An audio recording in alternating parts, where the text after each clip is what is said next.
Assalamualaikum warahmatullahi wabarakatuh. Ya, saudara-saudaraku sebangsa dan setanah air, dimanapun kalian berada.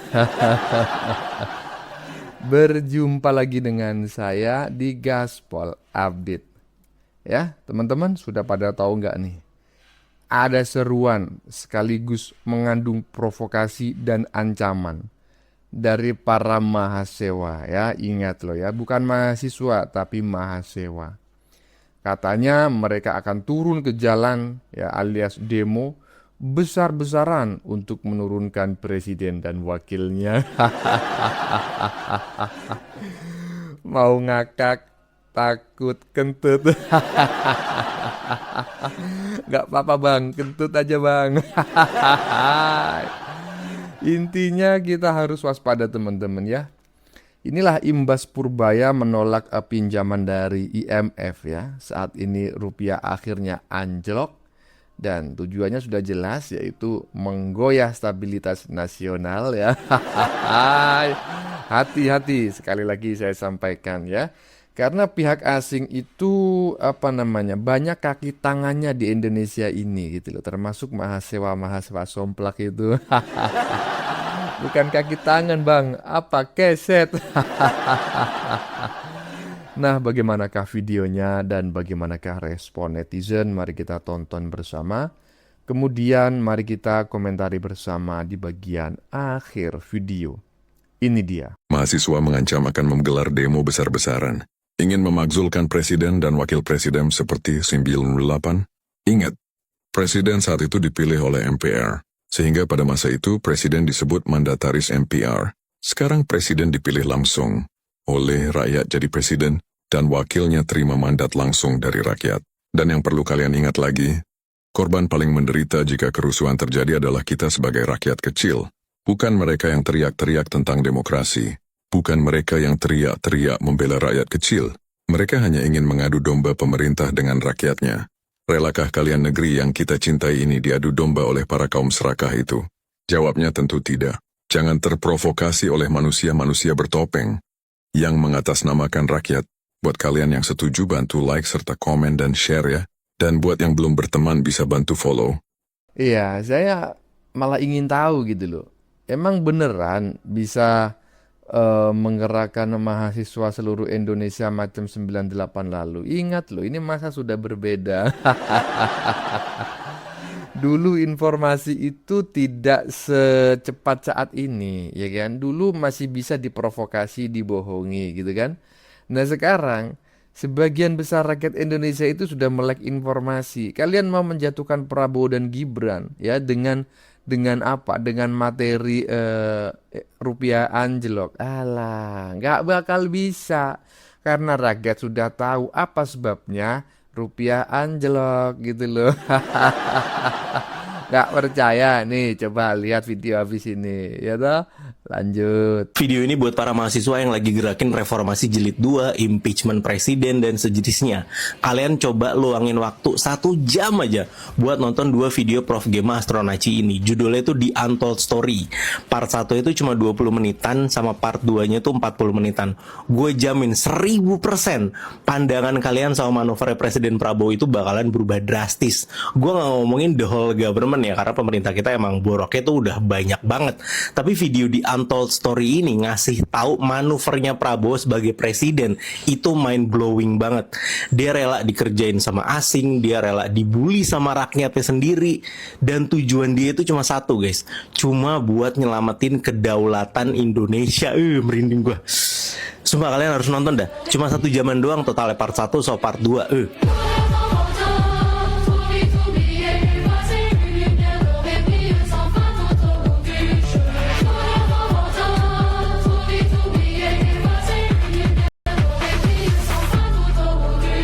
Tuh, dengerin ya. Justru nanti kalau memang demo itu benar-benar terjadi, yang ikut demo itu orang-orang yang tidak pernah menonton videonya itu tadi. Siapa itu? Profesor Gema ya. Seorang ahli astronaci ya. Pakar trading dengan teori astronaci. Astronaci itu terkait penampakan wajah bulan gitu kan. Nah, Itu coba tengok tuh, lihat videonya tuh ya. Kalau udah lihat videonya, nggak bakal kalian akan demo. Karena memang inilah yang disebut sebagai politik tingkat tinggi ya. Ini politik internasional sudah, menjatuhkan pemerintahan lain itu dengan cara mengganggu nilai mata uangnya. Dan saat ini Indonesia dalam fase tersebut. Kenapa demikian? Makanya nonton videonya agar kalian tahu ya. Iyalah. Koplak, koplak. Lanjut. Ngomporin orang untuk emosi itu emang gampang banget. Contohnya, lihat postingan ini. Ini serius ya, gue mau nanya gitu. Ada ya manusia-manusia yang katanya punya otak, berpendidikan, ngajakin ulang kejadian 98. Ini maunya apa? Biar ganti presiden. Mau siapa sih jadi presidennya? Emangnya dipikir kejadian 98 itu cuma ganti presiden doang? Kejadian di 98 itu adalah krisis terbesar bangsa ini dalam sejarah. Permasalahan ekonomi dibuat rusuh tanpa moral. Berawal daripada krisis Asia di tahun 97. Di mana nih ya, pada saat itu nilai tukar rupiah kita terhadap dolar itu 2.400-an jadi 5.000. Terus di demo, yang tahu sendirilah sejarah bagaimana mencatatkan apa yang terjadi di tahun 98. Yang akhirnya membuat politik tuh nggak stabil. Dan hasilnya apa? Pada saat itu, nilai tukar rupiah terhadap dolar jadi 17.000. Artinya, di saat itu, ketidakstabilan membuat ekonomi kita kontraksi 13%. Inflasi itu jadi 77%-an. Harga bahan pokok naik semua. Daya beli masyarakat jatuh sejatuh-jatuhnya. Yang kena dampak siapa? Emangnya dengan demo yang katanya reformasi itu malah balikin rupiah jadi 2.400 atau lebih baik? Yang ada, masyarakat miskin yang awalnya cuma 22 juta orang di tahun 96, itu malah jadi 50 juta orang di tahun 98. Belum lagi kalau misalnya kita ngomong masalah dampak sosialnya. Kerusuhan di Mei tahun 98 itu menghilangkan lebih daripada 1.000 nyawa. Bangunan dirusak, terbakar, toko pada dijarah, pelaku usaha pada kehilangan modal hidupnya gara-gara kerusuhan itu. Belum lagi ngomongin tragedi kemanusiaan dengan adanya kasus kekerasan seksual yang ada di dalam suasana kerusuhan itu. Jadi, kalau misalnya ada yang ngomong, ayo ulangi lagi apa yang terjadi di 98. Yang mau diulangi yang mana? Apakah kemiskinan yang naik jadi 2 kali lipat? Apakah ekonomi yang lebih anjlok 13%? Apakah toko dan usaha orang yang terbakar? Atau apakah nyawa-nyawa yang hilang yang sampai saat ini masih dikenang dan diperjuangkan terus setiap hari Kamis di depan istana? Atau apakah luka sosial yang lainnya? Yang jadi pertanyaan gue saat ini, apakah lu pada yang teriak reformasi, revolusi, nantinya akan mau dan siap bertanggung jawab atas setiap konsekuensi yang muncul daripada apa yang lu teriak-teriakkan? Lihat deh, daripada sejarah ada penjarahan, pemerkosaan, ya, you name it lah sisanya. Ini puluhan tahun tragedi 98 ini terjadi ya. Sampai sekarang lukanya itu belum sembuh. Terus bakal sanggup dan pantas nggak semua rakyat Indonesia mengalami luka itu lagi? Kritik ke pemerintah itu oke, sah. Mau demo juga, silahkan. Karena itu adalah hak konstitusional warga negara. Dan bahkan kalau kita mau jujur, kritik yang jadi tameng untuk hujatan itu bahkan sekarang udah kayak hal yang lumrah. Udah hal yang dinormalisasi. Tapi tidak dengan yang satu itu. Karena kritik dalam demokrasi menurut gue itu penting. Tapi jangan menyamakan demo sama rusuh. Jangan pernah berpikir kekacauan itu adalah jalan pintas masalah perubahan. Karena sejarah udah mencatat dan membuktikan bahwa chaos itu hanya membuat rakyat biasa paling menderita, bukannya para elit politik. Dan kalau memang benar-benar mau memperbaiki bangsa ini, intensinya debat dengan data, kritik dengan argumen, perjuangkan perubahan pakai cara yang demokratis. Jangan cuma memperjuangkan demokrasi, ngatain pemerintah otoriter, tapi justru tindakan yang ngatain lebih jahanam daripada yang dikatain. Dan ngelihat apa yang terjadi, termasuk postingan tadi, ini untuk pemerintah ya, buka dong komunikasinya yang lebih baik sama masyarakat. Badan lembaga kayak Badan Komunikasi Pemerintah nih, Bakom misalnya, komunikasikan dong dengan tepat apa yang jadi selisih paham antara masyarakat dengan pemerintahnya. Keluhan yang disampaikan masyarakat dijawab, dijelaskan dengan baik, jangan sampai kosong. Karena kalau ruang informasi dibiarkan kosong, yang akhirnya mengisi adalah spekulasi, provokasi, dan disinformasi. Masa kalian yang punya resource begitu banyaknya, jadi kalah sama pemberitaan media dan new media yang pasang headline, berita positif yang harusnya kalian sampaikan dengan jor-joran, yang harus sampai ke masyarakat, justru nggak sampai ke masyarakat, dan itu akhirnya menggerus kepercayaan masyarakat yang melihat headline media yang didukung algoritma. Dan semua hal tadi gue sampaikan karena gue mengingat apa yang disampaikan oleh Kepala Bakom saat ini ketika podcast bareng. Pada saat itu, beliau masih jadi Kepala KSP ya, dan bicara bahwa tugas komunikasi pemerintah itu miliknya Bakom sebenarnya. Jangan sampai cuma diomongan doang, tapi pelaksanaannya kosong. Masyarakat harus lebih cermat dalam mengkritik. Pemerintah harus lebih terbuka akan kritik. Jangan sampai hal kayak gini justru kembali ditunggangi dan mengulang keterpurukan yang sama. Karena belum tentu juga nih ya, reformasi revolusi itu membawa demokrasi yang lebih baik. Yang ada makin sengsara kalau melihat sejarah yang tercatat. Karena Indonesia udah pernah membayar harga yang amat sangat mahal di tahun 98. Dan gak ada alasan apapun itu untuk mengulang tragedi yang sama. Dan kalau ada yang masih pengen ngulang hal yang sama, emang ya, kalian emang pantas disebut pengkhianat bangsa. The rest, just for yourself, don't get lost in the noise. Nggak ada alasan apapun untuk mengulang tragedi tersebut pada tahun ini atau yang akan datang. Menurut Mbak Silviatan ya. Karena apa? Karena harganya mahal, 98 itu mahal. Kalau masalah infrastruktur ekonomi mungkin bisa diperbaiki. Tapi pada saat itu juga terjadi ya, yang ya dalam tanda kutip itu ya begitulah dengan etnis Tionghoa, gitu. Itu sebetulnya yang paling menyakitkan gitu loh. Iya kan?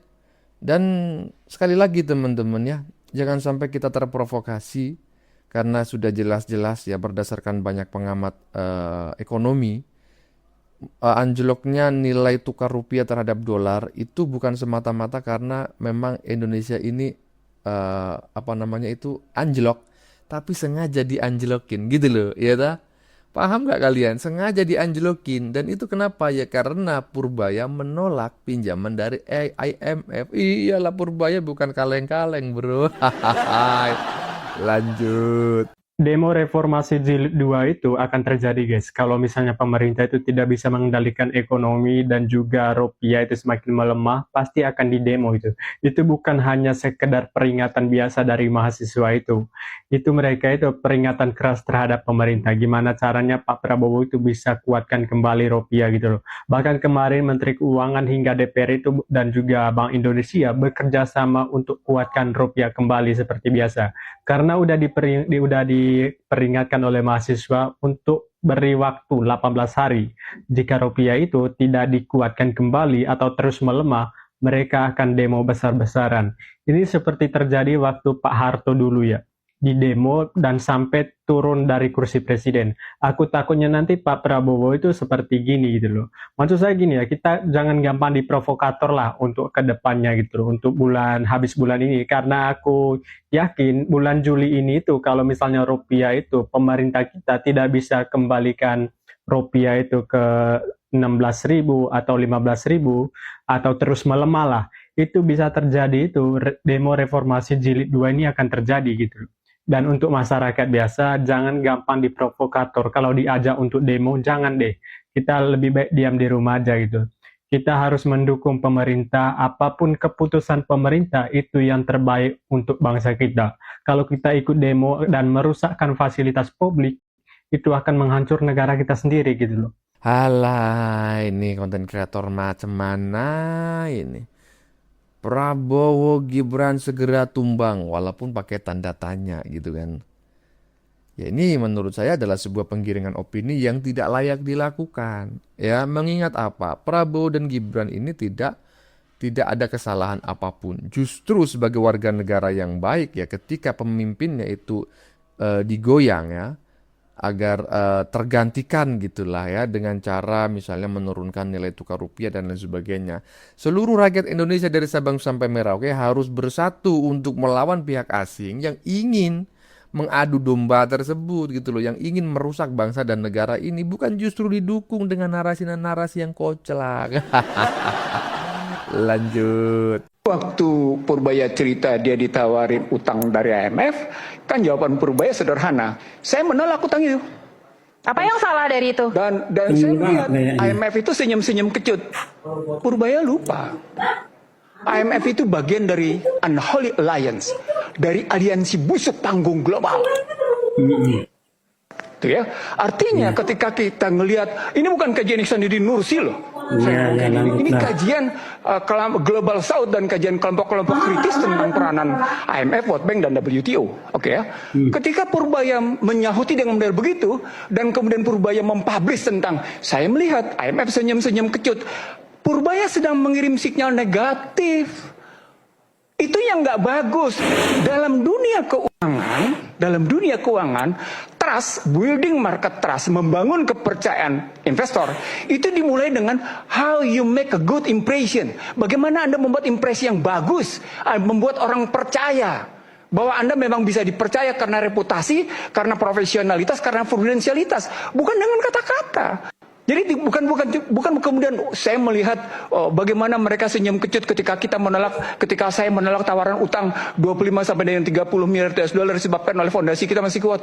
How come? IMF lebih tahu secara struktural fundamental ekonomi Indonesia itu rapuh. Dia diundang mungkin gara-gara profesor. Persoalan yang dia sampaikan itu benar atau salah itu urusan penonton ya. Nah, kita bahas dulu ya dikit. Dia bilang IMF itu adalah aliansi busuk panggung global dan Purbaya menolak tawaran IMF. Nah, kalau IMF itu aliansi busuk panggung global, berarti bagus dong ditolak sama Purbaya, ya kan? Ini kan namanya aliansi busuk ditolak sama Purbaya, ya bagus, ya kan? Nah kemudian justru dia bilang bahwa Purbaya itu mengirimkan sinyal negatif. Sinyal negatif kepada siapa? Sinyal negatif kepada IMF itu sendiri, ya. Tapi kepada negerinya sendiri itu adalah sinyal positif bahwa kita ini harus keluar dari jerat IMF itu sendiri. Nah, kemudian dia bilang tadi membangun kepercayaan investor. Yang membangun kepercayaan investor itu adalah ya salah satu mulut dia ini harus dijaga. Ya, mulut orang seperti ini harus dijaga. Inilah yang menjaga kepercayaan investor. Ya, capek-capek Purbaya atau pemerintah mencari investor. Kalau orang-orang seperti ini masih saja berteriak tidak percaya dengan pemerintahnya, bagaimana investor akan percaya kepada negara kita? Orang kita sendiri tidak percaya kepada pemerintahan kita itu. Nah itu, tapi dia menyalahkan Purbaya. Nah, kemudian dia mengatakan lagi bahwa IMF itu lebih tahu tentang Indonesia daripada Indonesia itu sendiri. Nah inilah manusia-manusia, kalau bisa dibilang apakah masuk kategori pengkhianat bangsa. Dia lebih membela IMF daripada tindakan yang diambil oleh Menteri Keuangan Purbaya, menolak tawaran utang dari IMF yang dia sendiri mengatakan bahwa IMF itu adalah aliansi busuk panggung global. Jadi menurut saya apa yang disampaikan oleh si pengamat, si profesor ini adalah ya, dia bagian daripada IMF itu sendiri. Ya, kalau yang lain bilang ada profesor-profesor pengkhianat bangsa. Saya tidak membela siapapun teman-teman ya, tetapi setelah kita menyaksikan video yang barusan tentu saja kita bisa menilai sebetulnya siapa sih yang lebih cinta terhadap bangsa dan negara ini, siapa yang paling Indonesia ya kan? Apakah mereka yang selama ini mengaku paling Indonesia itu benar-benar paling Indonesia ataukah ya kan Purbaya dan lain-lain ya, Jokowi, Prabowo yang tidak pernah mengaku paling Indonesia yang justru paling Indonesia. Orang-orang macam kayak gini ini harus ditelusuri loh. Jangan-jangan dia mendapatkan transferan setiap bulan gitu loh. Dari siapa bang? Ya tahu sendirilah. Ya bagaimana menurut kalian? Keputusan ada di tangan Anda. Silakan tulis pendapat Anda di kolom komentar. Baik Anda yang setuju maupun yang tidak setuju dengan isi konten ini. Sebelumnya saya memohon maaf yang sebesar-besarnya ya. Jika dalam penyajian konten ini ada kata-kata yang menyinggung, kurang tepat penggunaannya, atau ada data yang dianggap keliru atau salah, saya memohon maaf yang sebesar-besarnya. Kita jumpa lagi di lain video. Salam NKRI.